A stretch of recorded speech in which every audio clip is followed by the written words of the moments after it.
Hey everyone, welcome once again to Show versus Business. This is the real Theo Harvey with Mr. Benja. We went deep into DeepSeek and AI. What do you have to say about AI now? Are you excited about AI? Are we ready to get into what it's all about? What are your thoughts briefly before we get into more discussion later? Well, we had a good discussion about this and covered a lot from the money involved to China versus the US. Is this really what's happening? And how is this affecting our relationship with computers and other people? There's a lot going on there. So, no, I think it was a good episode. Absolutely. I definitely check out this episode if you want to know more about what DeepSeek is, what's it about, how it's going to affect you in the future. I think we really covered that deeply. Also, check this out. If you like trailers, we got into some fire trailers, especially if you like glasses. I think you're going to like one of the trailers we highlighted. We also talked about the latest Ryan Coogler joint that we super got into. So we're really excited to share that.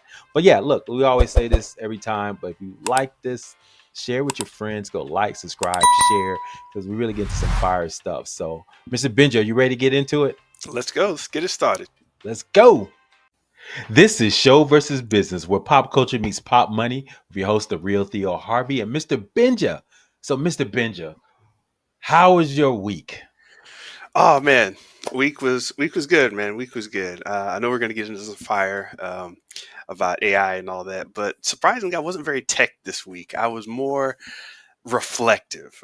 We talked about journaling and all that before. I was just doing some reflecting, and I realized like I can do some really good reflecting, but I do it on accident. So now I'm trying to figure out how to reflect, like how to sit back and talk to myself.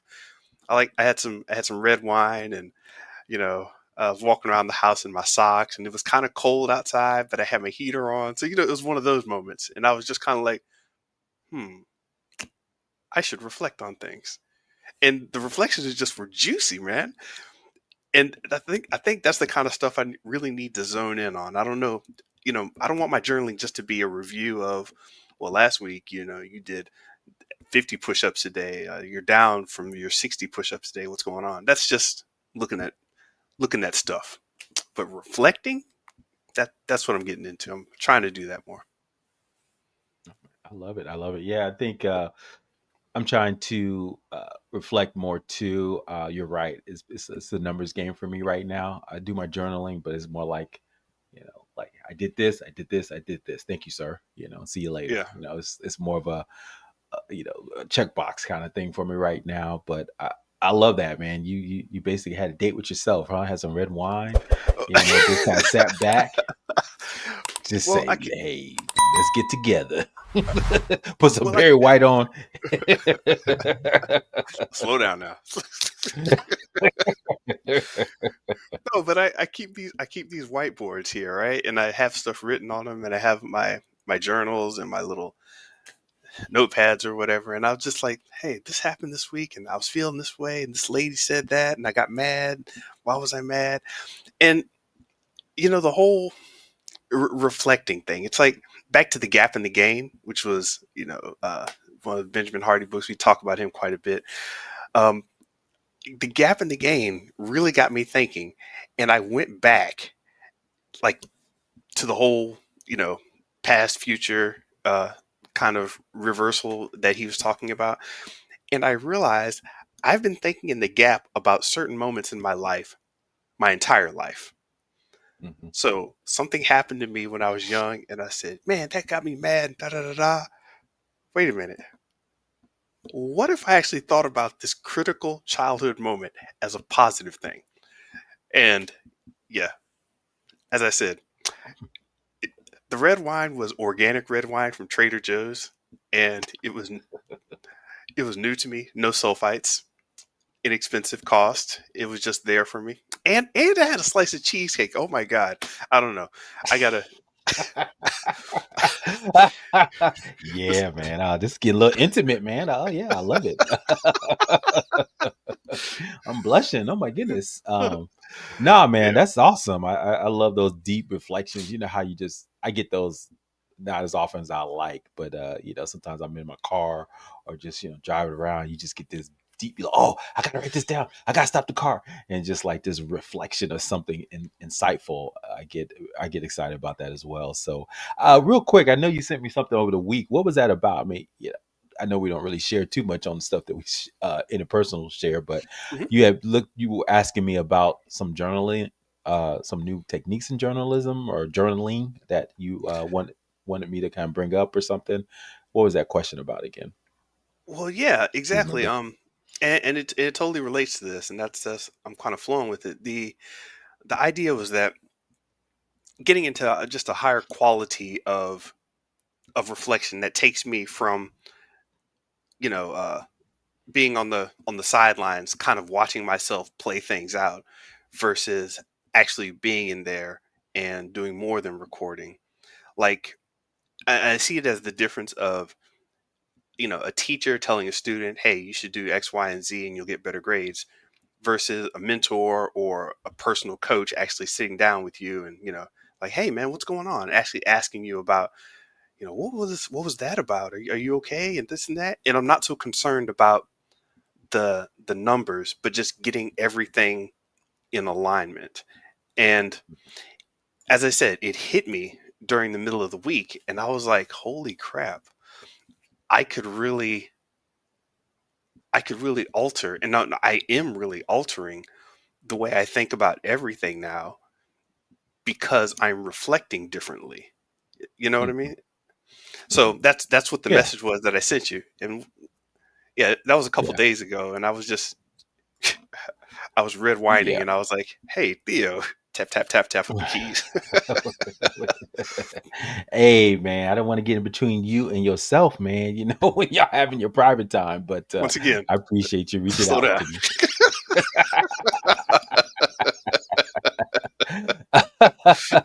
But yeah, I mean that's exactly what Ben Hardy talks about, right? I think his transformation book, I don't know if it's out yet, but when I did his 8-week course talking about Hmm. that and that 12-week transformation.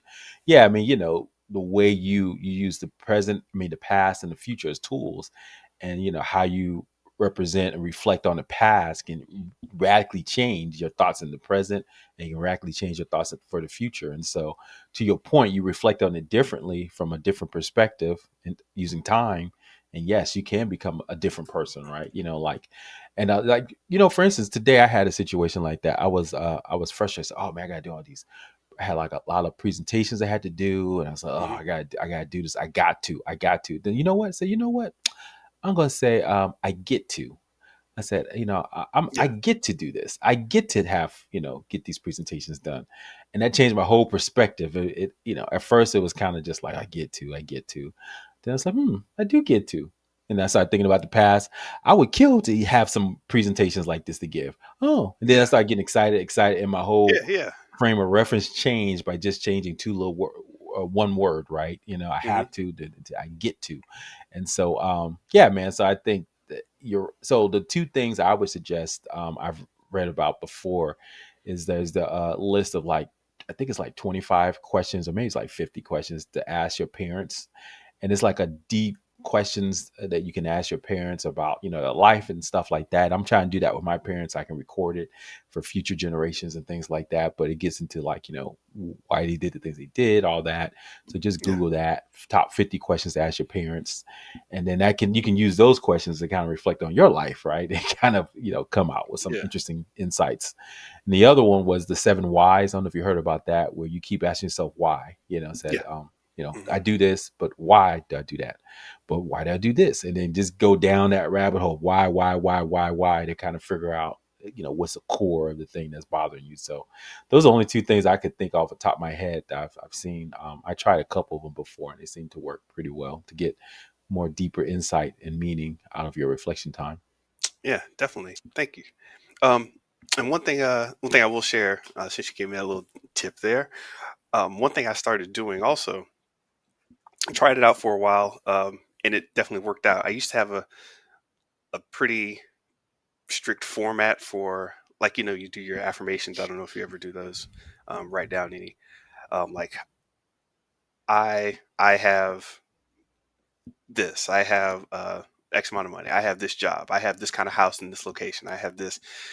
And there's one way of people will say you should do it. That's maybe Grant Cardone's way. Then, Hormozy's like, I do this, I do this, I do 100 push-ups a day, I do this amount of calls per day, I do this, and that's the do kind of framework.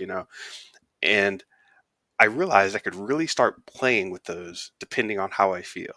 Like if I don't always feel like doing something, I'm just going through my affirmations and it's like, you know what? I don't feel like doing anything. I just feel like hearing something good, and then I start writing, you know, you are spectacular. You are smart. You are, as if somebody was saying it to me, right? And so Mhm. I found this, like, as I'm going through my affirmations, I can just change up exactly how I speak to myself. There's no one certain way. And depending on how I'm feeling at any given moment or my current state, I can say, you know what, I'm feeling down. That means I need a pick me up type of affirmation. You know what, I'm feeling lost. That means I need a directional type of affirmation. And Mm. I change my affirmations based on where I am at the moment. I love it. Yeah, situational aware affirmations. I like that. Yes, So, yes, exactly. yeah, yeah, that's really important. So be intentional in your affirmations or how you're trying to repurpose yourself in your brain toward a positive effect. I love that. Yeah. Yeah, it was just about intentionality, right? Just thinking through. Sometimes we do stuff, especially in this world, here I'm about to, I always tell my team, uh, you know, I have my own company and I have all these employees and stuff. And sometimes I'll sit there on meetings and then I say, okay, this is Theo's philosophical moment, right? So let me wax poetic real quick. So I sit back and cross my arms. Come here, children. Let me tell you. Yes, exactly. So, this is my philosophical moment for this podcast. Maybe James, maybe we'll have a little chime that pops in right when I say this. But anyway, I think with these algorithms, right, just kind of hijacking our attention. These notifications. Everything's kind of shifting us toward a reaction, and we really there's a lot of, and then our habits also that we built over time that we don't think about Hmm. are ingrained in us and are kind of hard to break. So it's like you have the algorithms, you have your own habits that you built over the years.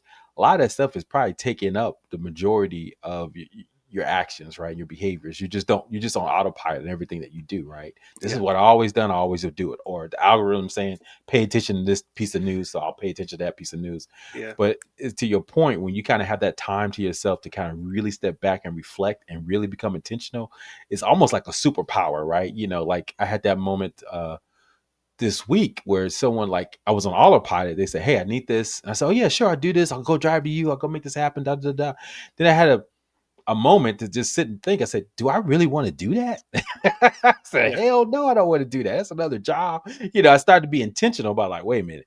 Yes, I can make some money doing this, or I could do some other stuff.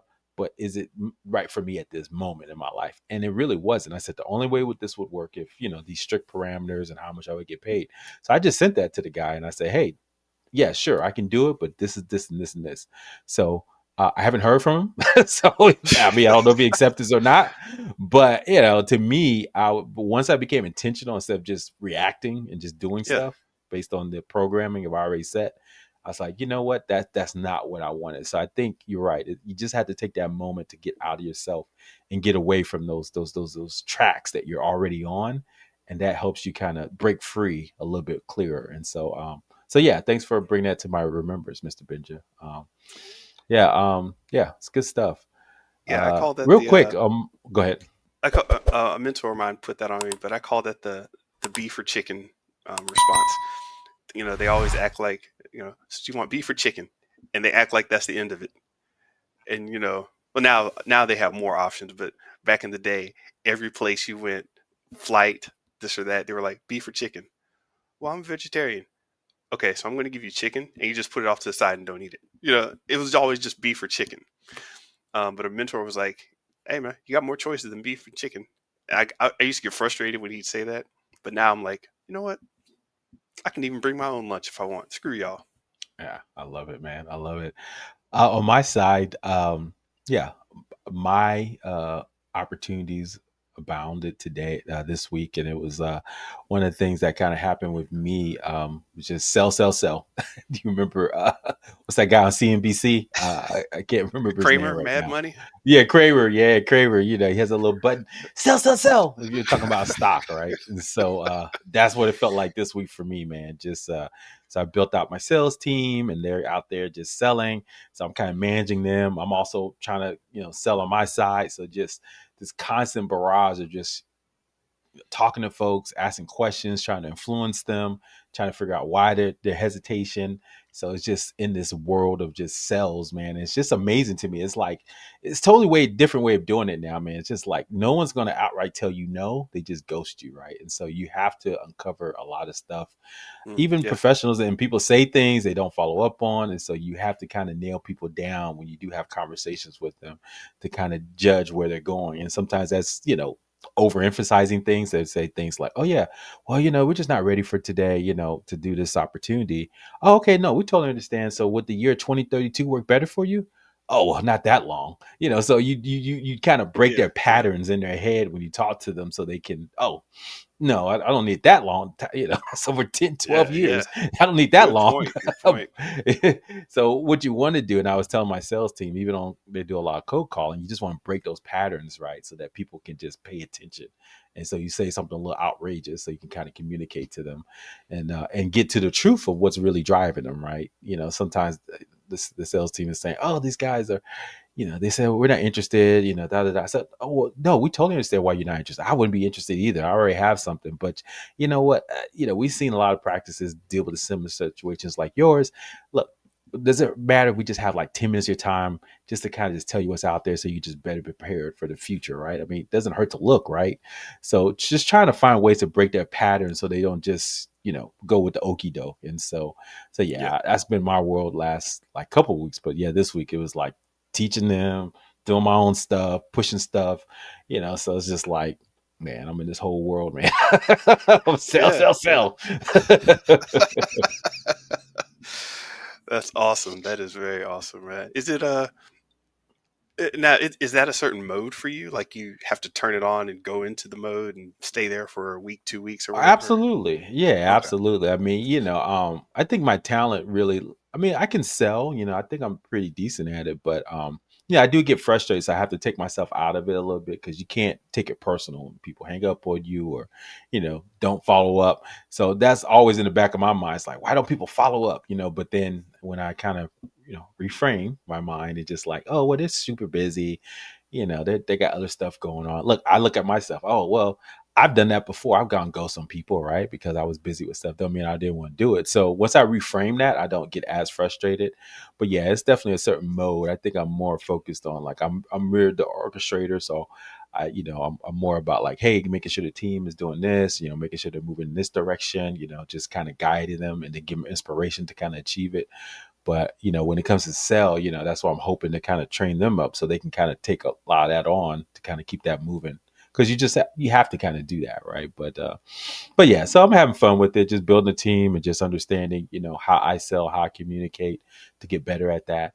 And you can always learn. So there's always things I'm listening to just to kind of get those, that little tidbit, right? Or what you want.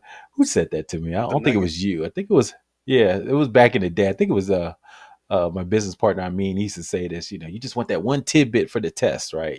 That can open up everything, right? That could be that difference between a B and an A, right? That one little tidbit. So that's what I'm looking for. It just always just like, okay, let me try this. Does this work? So anyway, so yeah, I've just been in that mode. But yeah, to your point, sometimes I have to kind of immerse myself in that because I'm an ideal person. I don't know. I always come up with all these ideas, but then I get frustrated when I don't have an idea and it's not moving anything. So you're right. I have to fill myself back up with new ideas, and then I can go back out there. So yeah, that's what it is for me. You know what you need to do for your ideas, huh? What's that? Download DeepSeek, give China all your information, and ask it questions that you couldn't ask ChatGPT, because that's all the information's at DeepSeek.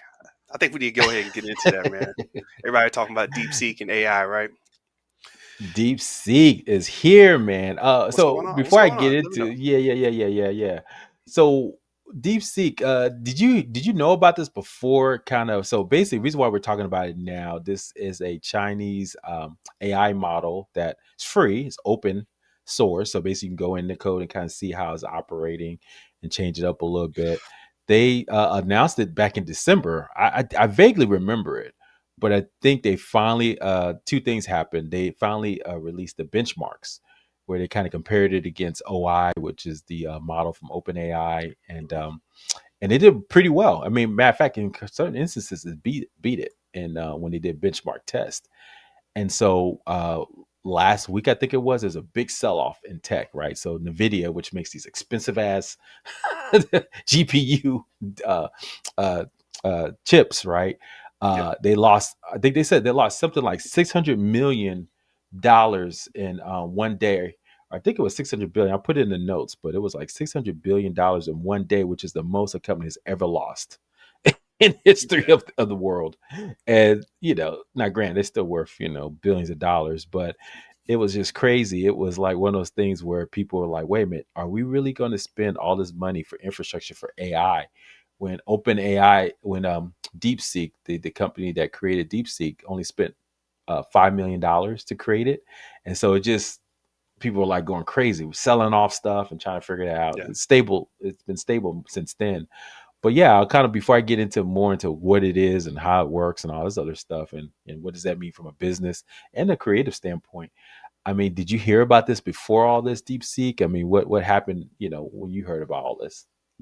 No, the news came to me from one of my stock trading friends. I don't know, he downloaded some course somewhere and he's like, I'm gonna be a stock trader. I'm like, all right, whatever. Um, so he's doing this whole thing, and he's like, I'm gonna quit my job, and I'm like, slow up, son. Just because stuff is working, just give it a little time.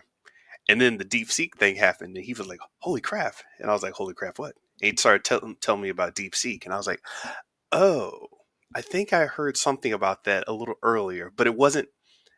Yeah, it was like China's working on, a competitor, and that was kind of the bulk of the news. It wasn't news until Nvidia lost all this money. So then I had to go back and really look into it. But to answer your question, I haven't really been following up on what China's been doing with AI until now.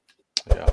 So this month, High Flyer Capital Management upped the ante by releasing a version of DeepSeek that may be on par with OpenAI's O1 reasoning model, raising questions about whether some American AI firms have been operating inefficiently or spending too much capital for inferior results. So, reason why this is important is because China, we don't, there's a strict export to China on all these high end chips, Hmm. specifically coming from Nvidia. So in theory, they can't build models as great as OpenAI, right? Or uh, Facebook or Google, because they don't have access to the Nvidia, which is the top chips of them all, right? So Hmm. so people are like, China and AI is done for, right? They can't keep up with what we do here in America. But they surprised us. They said, Yeah. hold my beer, America. And they created their own AI model. And so the way they kind of did it was basically, I think that the technique is, I'm going to make sure I get it right, but they basically created a junior model where it learned from a parent model like AI. So typically, when you train models, you use human beings. So basically, the AI is out there kind of sucking up all the data, and then you ask it questions, and it says based on the neural pathways it created, they say, okay, this picture is a dog. No, it's a cat. Human corrects them, and they say, oh, Right. it's a dog, and then they constantly train it over time to kind of learn to get faster and faster with it. Well, guess what?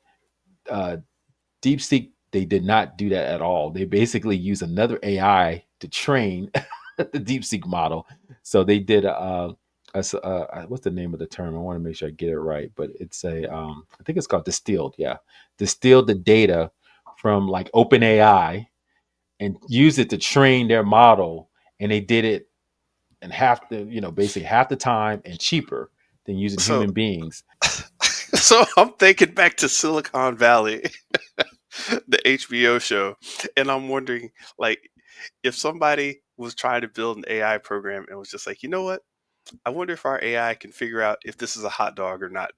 And instead of going, for the big complex model, you just go to the "Is this a hot dog?" app and use that as your starting point, as your trainer. Um, yeah, this I got stuff to say on knockoffs and all that, but yes, that's what made me laugh. Well, the funny part is, here's OpenAI kind of complain is like, hey, you're not supposed to distill data from OpenAI or any of these other AI models, right? That's illegal. You're not supposed to do, or not illegal, but they try to make it hard to do. So AI is like pointing the finger at DeepSeek and saying, you you stole our information to create your AI. But this is like, kettle, beat the pot, right? And it's like, wait a Yeah, minute, yeah, yeah. OpenAI, how'd you get your data in the first place, right? To create your model. Well, that's not important right now. That's not important. And so this is China. Let's stop. This is China we're talking about. This is not American.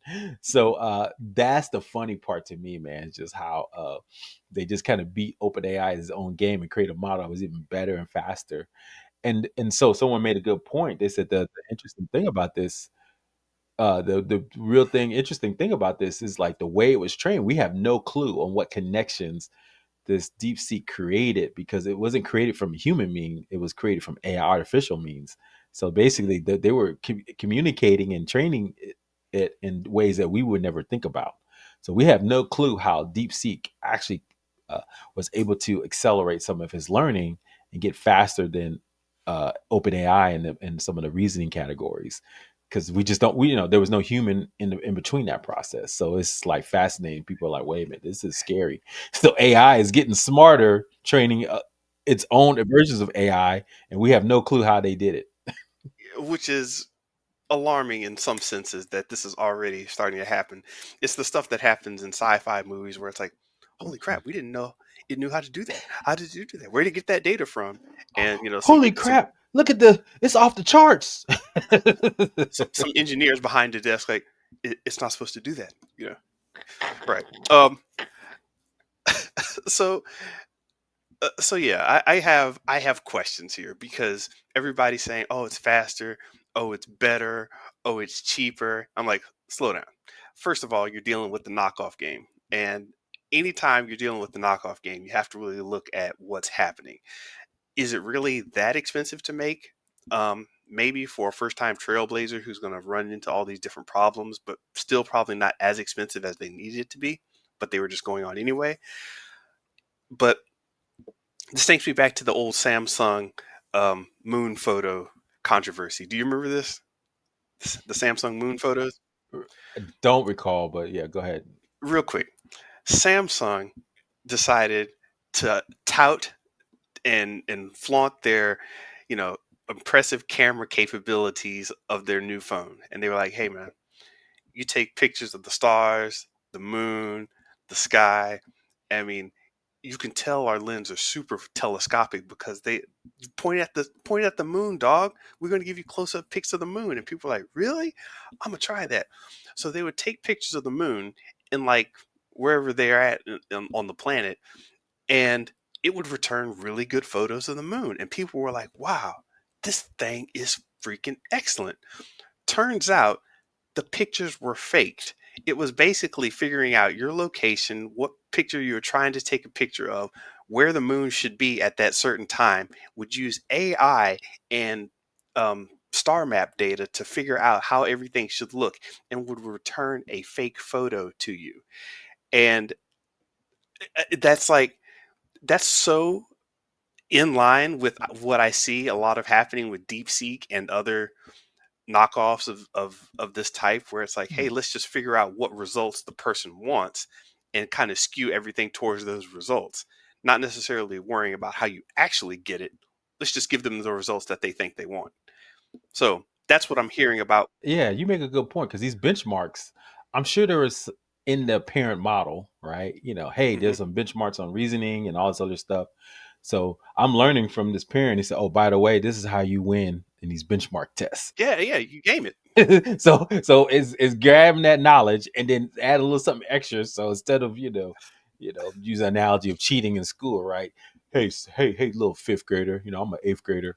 Here's how you cheat on this algebra test, right? You take the notes and you write them on your hand and all that stuff. And so the sixth grader is like, wait a minute. I can use a calculator. I could put in my calculator, so I'll get better scores than the eighth graders. So it's just like Yeah, cheating, but it's like the next level of cheating. So to your point, I never thought about that, but you're right. Maybe the way it was trained, it got the training information on how to beat these tests, and it figured out some way to kind of perceive that it was better in some of those benchmarks. So I don't know. That's scary too. That means, do we really even have a way to so calculate how intelligent these tools are? yeah, so I mean, and from what I understand, that is precisely what's happening. This one guy was saying that he was happier with these results because, let's say there are the top 1,000 questions all lawyers ask, right? Or all lawyers get asked, the top 1,000 questions, and you start developing data sets precisely to answer those 1,000 questions. It may not be more it may not have more brain power than a general AI that can go through all these documents and figure stuff out, but it's got answers to the top 1,000 questions. So what's better? You know what I mean? Yeah, It's definitely. like some It's some lawyer nerd is like, you know what? If you asked a true question like this and that, you give you the wrong answer. Somebody would throw a shoe at that man and tell him to shut up, because you know you asked a question, how can I get out of a traffic ticket in Montana? You know what I mean? It's like it comes up in the yeah. top 1,000 questions. Yeah, man. But this brings up a whole host of things, right? So here's China, right? We thought they were so far behind in the AI arms race, for lack of a better term, because they didn't have access to the expensive chips. But they used ingenuity, engineering, know-how, and found a Hmm. way around it. And so now they're like, "Hey, we're back on top, and we did something that was cheaper." And basically, DeepSeek is free, right? It's on par with a $20 a month OpenAI model. So Yeah, that's why the DeepSeek app went to number one in the App Store, because people are like, well, I can cheat better on this better model from China than I can paying $20 a month for OpenAI, and so yeah, it's shot to the top of the to the charts. Two questions around that. Mark Andreessen, who's a venture capitalist out of Silicon Valley, one of the top venture capitalists, A16Z, he said this is AI's Sputnik moment. And so yeah, he said that. I don't think a lot of people knew what that was, but good for him. And basically, we for those of us who are a little older, but it was before our time even. But I was, nerd into the space race. Sputnik was this satellite that was launched by Russia before we did, in 1950s, I think, late 1950s. And that's what kicked off the space race in the 60s, because they were able to create the first, and they also, from there, they had the first man in space. And so basically America had to push themselves to kind of accelerate, and we were yeah. able to finally get the first man on the moon in 1969. So this could It kick started the off space race. yep, the space race. Yeah, this could kick off the AI race, right? For, I guess, what a scary artificial general intelligence, or AGI type of super AI. Yeah, I guess I don't know, but I don't. What are we racing for? Right, to our own our own extinction? Sure. we gonna be like Jarvis. You like Ultron right now, see, and you trying to come in and take over, but in the end, we got this. All right. Yeah, yeah. So it's kind of like, are we super excited about this? So now, obviously we, Stargate was announced at the Trump inauguration, or after. Was that $500 billion Stargate AI project, where it's going to be $500 billion to, I think it's what's OpenAI, who else is it? Oracle and some other guys coming together and build all this infrastructure, right? And Hmm. the government's going to help fund that. And so this could be the beginning of this kind of AI arms race of China versus America, to see who comes up with, quote unquote, the last invention, right? Which, that's what they're saying. AI could be the last invention we make. Mm. So yeah, it's gonna be interesting to see who will control that. I think there's a great show, and I digress here. It was called Okay. Person of Interest, man. I love that show, man, Oh, and it you read predicted this a at the end? lot of stuff. Oh yeah, yeah, yeah. I Oh, love you it. remember? Good, good, good. Did you Yeah. watch? Do you ever watch the show? Did you get a chance to Yeah, check it out? I watched several of them. Good, good, man. Yeah. You gotta watch all the way to the end when it got deep, man.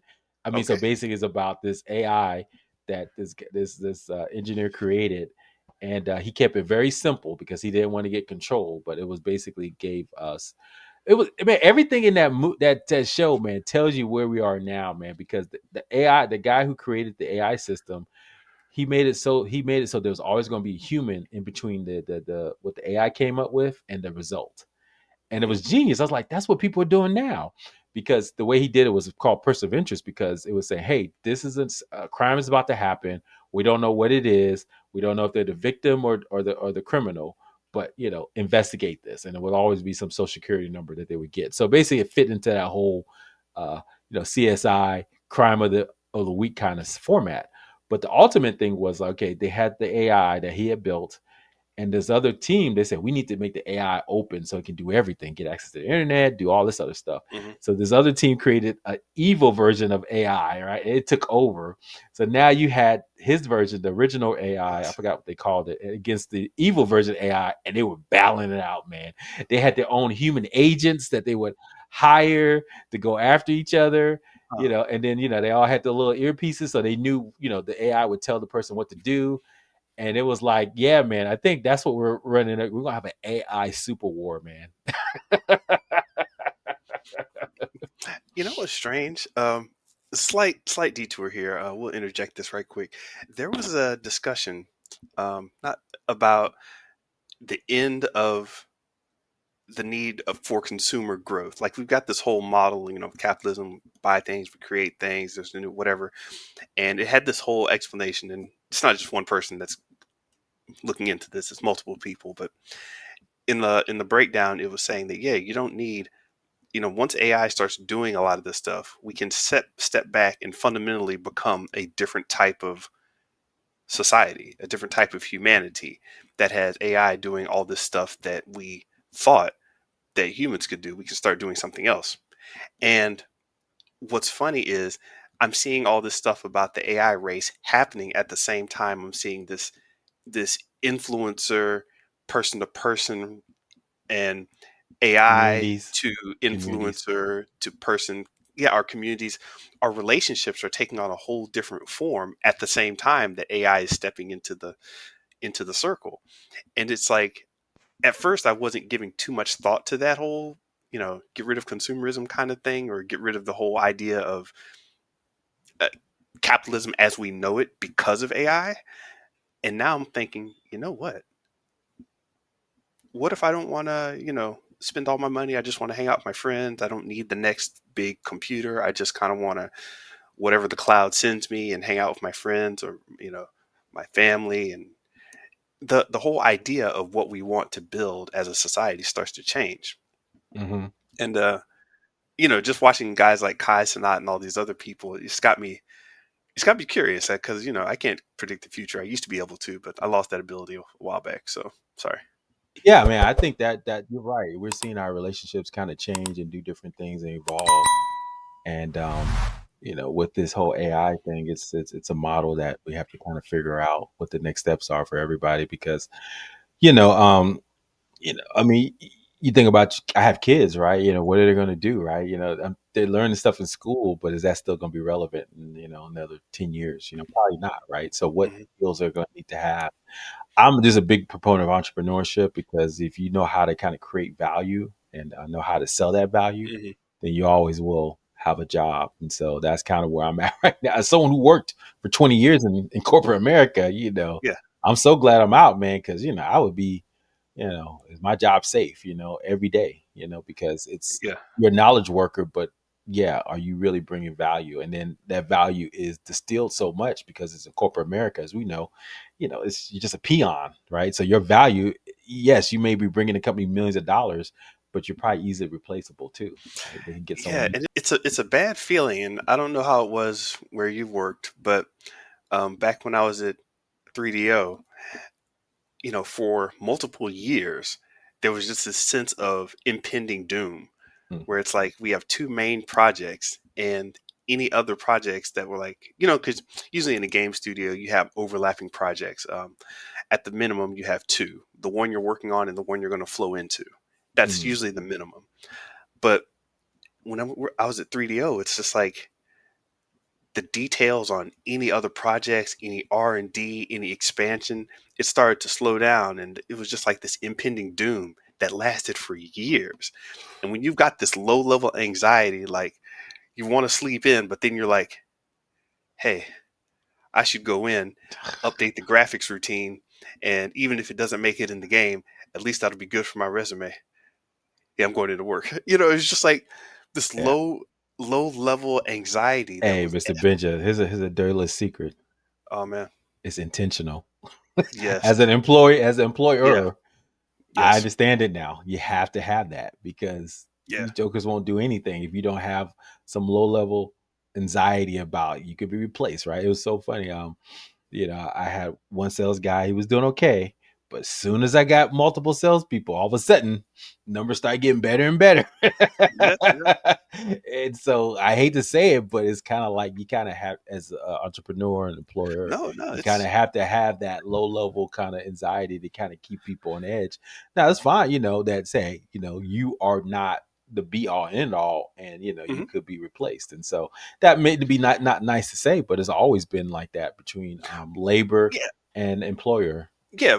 And to that, the distinction I wanted to make between your run of the mill corporate situation and just a just a situation where you're being forced to just, I don't know, I can't put it into words. I'm doing a bad job of it right now, but it was just feeling bad all the time, and in the entire company. And there's company morale, and you talk about your top 10% and dropping off the bottom 10%. Like Zuck's over here talking about telling people to buckle up because we're about to get intense. We're dropping people off, and he doesn't care. Um, he comes from that kind of cloth. Sure, I get that, um, but yeah, with the just a cloudy future, man. And I think this AI, a lot's adding to it right now. So Hmm.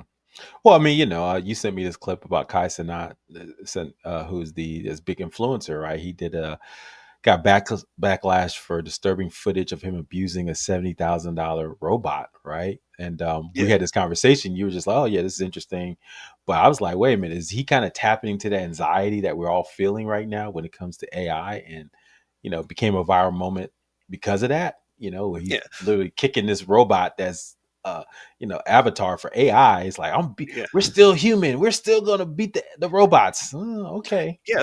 So real quick, let's jump in that right quick. There was a so Kai's not popular influencer. He does these Twitch streams, which are basically, I'm going to turn on a set of cameras, go around, and just live my life, and we'll put on a performance for you. In so many words, Mhm. if you haven't ever seen one of these things, they can go from 1 to 3 to 7 to 12 hours, 24-hour streams, or etc. But basically, he gets on there. They buy the whole shtick was that we're going to get the $70,000 robot, and we're going to see what it does. We're going to see how it behaves and reacts to things. So, as you can expect with young kids, you're going to start messing with it. Like, hey, can we push it over? Will it fall? And he got a lot of backlash for them roughing up the robot. Like, people really got concerned. Like, hey, leave the robot alone, and gosh, that's mean. And What that yeah, robot do to you? exactly. You know, just wait until you need some help from the robot. It's like robots helping me get views right now. What you talking about? So, so yeah, but some people thought it was very disturbing, and Kai probably knows what he's doing at this stage in his career. And what I wonder is if he thought he was bringing up an underlying conversation about our relationship with robots, if he just thought it would be all positive and would get him all good views. I don't know what his exact mindset was, but this was a pretty decent play because we're talking about it now, right? Beating up a robot and people are it's not a dog anymore. Like the dog robot was one level, but now that you're beating up something that looks like a poor defenseless human, it's even at another level. Mm. So Hmm. Well, and it's funny. I just saw. I'm not gonna get to spoilers, but I saw a movie this weekend. It's called Companion that kind of hits on that. Right, we're seeing mhm, think about Megan. I remember that came out what a couple years yeah, ago. This anxiety. There's been a lot of movies on based on this AI, right, and what these robots are going to do for our society and how we treat them. What does it even mean to be human? So yeah, so that movie Companion just came out. It kind of hits on a lot of these themes as well. So it's just funny how culture is bubbling it up, where it's just like AI everywhere, right? There's anxiety we feel. It could be yeah, horror films. It could be about relationships. It's funny. A lot of these movies though that featuring AI are becoming more horror films. So that tells you one thing. That tells you something about the anxiety we feel in society right now, in my opinion. Just like zombies. Remember zombies? That was the consumerism, right? How we just mindless bot, so it's kind of wild.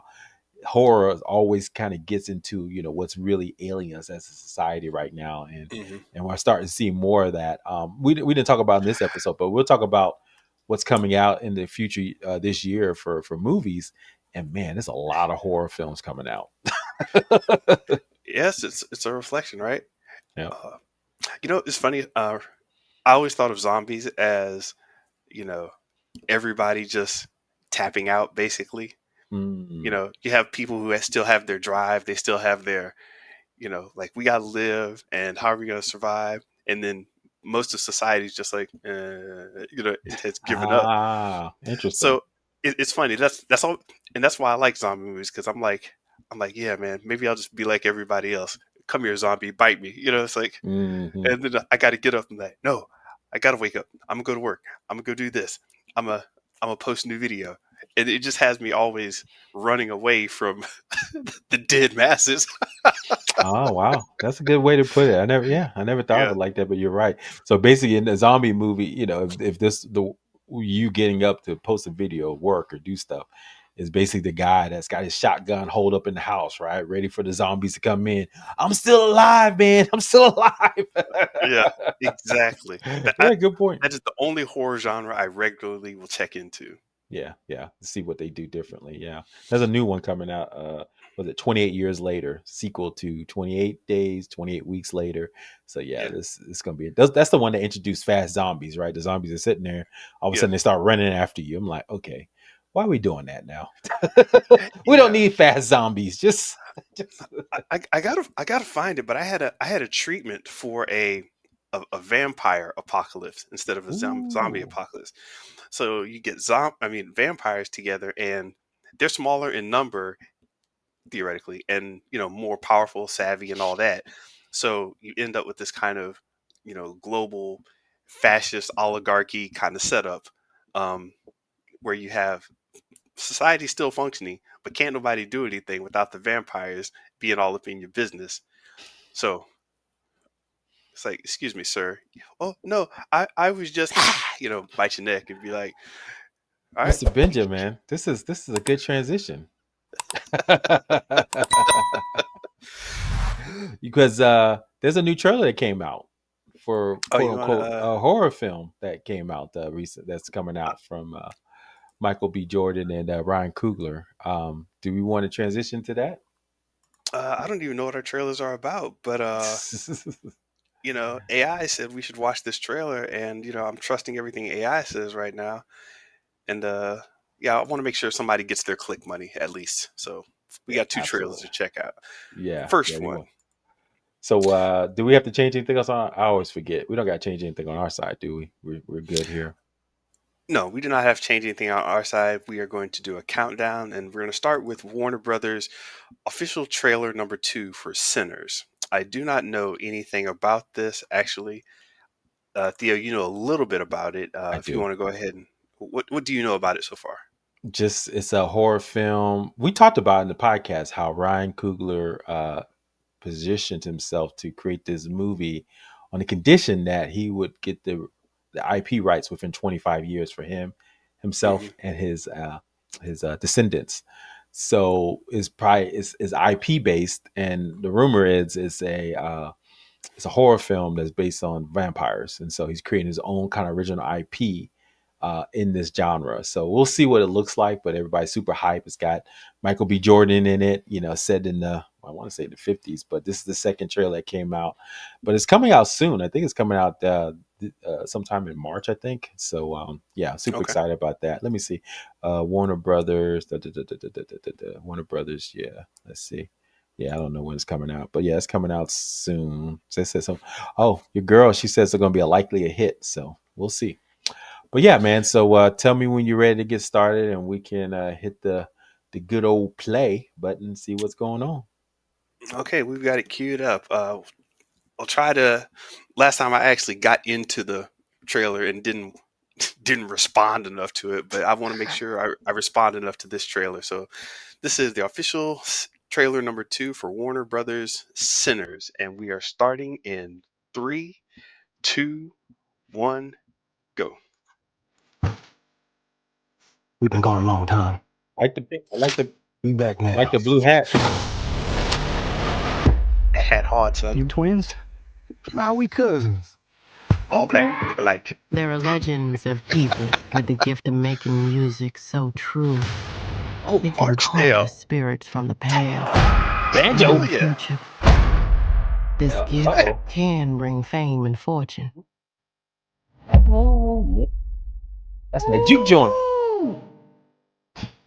but it also can pierce the Yeah. veil between life and death. See, Oh, see the Listen here. first white face. This ain't no house party. you're right. He's evil. Apparently. Shit. Y'all ready to drink?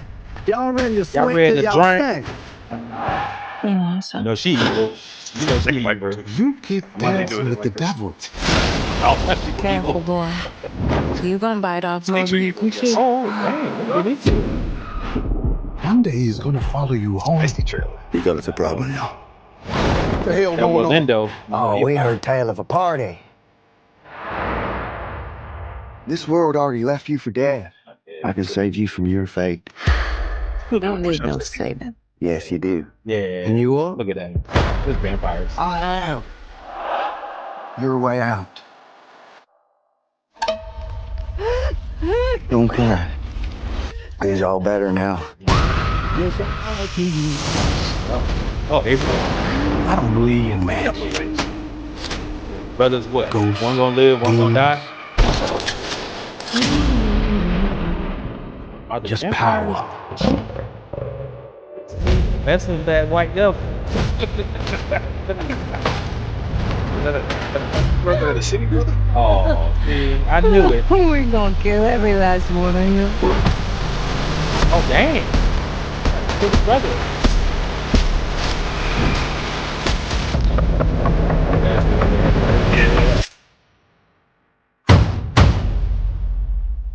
Yeah. I didn't mean to scare you. Thought y'all forgot about me in here.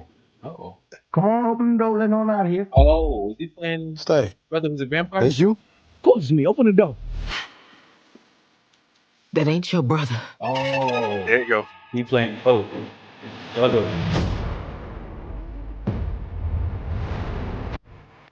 Okay. All right. Yo, Smelly Thing.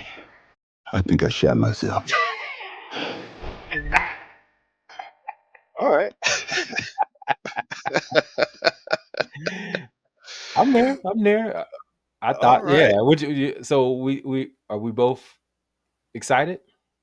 Uh, so I could almost play out like a lot of the story from the trailer, and that's not necessarily a bad thing, but I'm kind of seeing a lot of the parallels and like, okay, vampires, uh, you know, 50s, black people are trying to get their find their groove in America around this time and the troubles that they went through.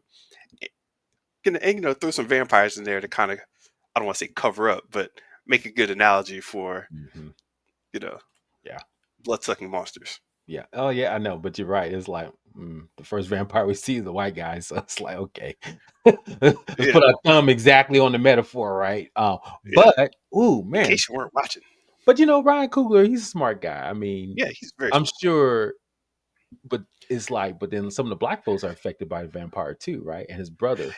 So it's a tale of like how some Exactly. black folks can get co-opted into you know, Yeah, society some kind of way, right? And he saw a yeah, woman. I mean, look, we gotta put it out there. There's a white woman, that probably yeah, is attracted to. She becomes a vampire. So it's like, so you a football player, yeah, the girl that comes after you now happens to yeah, be. I mean, it's the trope as old as time when it comes to cinema and black folks. But yeah, so I yeah. don't And know. they threw the Asian lady in there as well. So you're kind of like, hold on now, how you telling that story? It's kind of like there's still enough to see, right? So Yeah, yeah, I think Kugler's gonna yeah, do good on this one. yeah. I mean, I thought I knew the Black Panther story from the trailers because I said, oh, they gave too much away. But in that one, there was also it was also fulfilling to see. yeah. So Yeah, I'm kind of messed up that they revealed the brother thing. I thought they were going to keep that for later, but I guess yeah. So yeah. anyway, yeah. All right, man. Yeah. So like I said, it was time to kind of reveal that one. We were talking about horror films. I said I knew enough to know that this would be a good one to kind of watch to react to. All right, no, no, good call, good So, call. so do you want to check out this other one real quick as well? All right.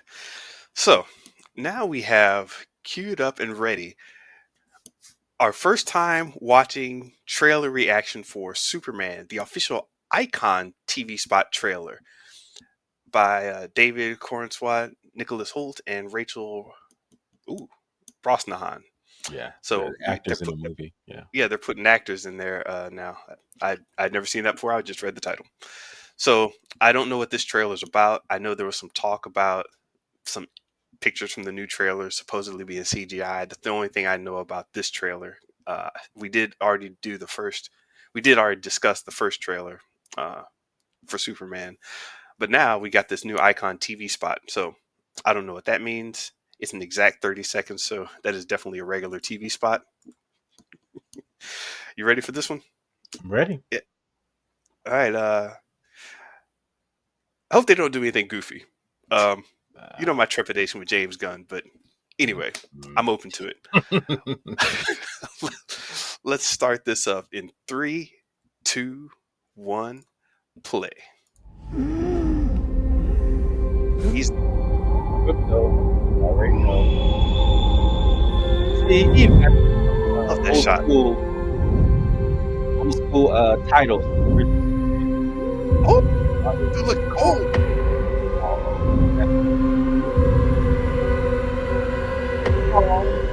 Here's the robot. that's the hard enough. Mad about.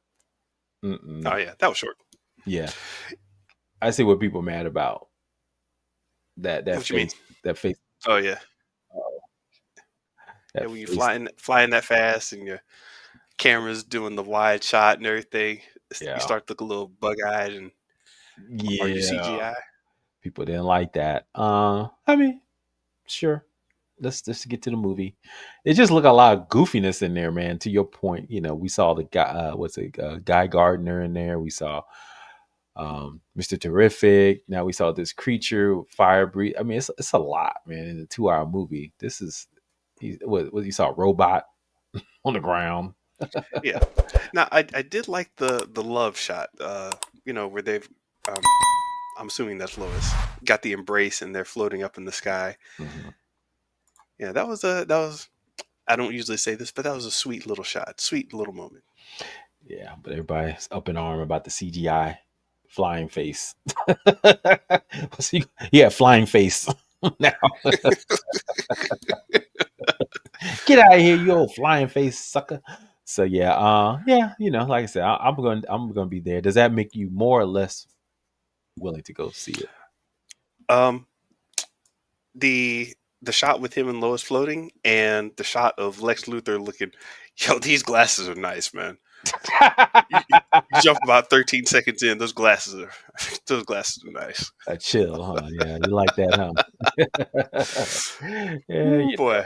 Lex Luthor, man. I like Nicholas Holt. He's been around for a long time, man. This guy. Did you ever see the movie? It's on Netflix now. So see, I give you recommendations. It's called The Menu. Ah, Go check it out. yes, yeah. I've seen the menu. Yeah. So you remember him? Remember his role in that?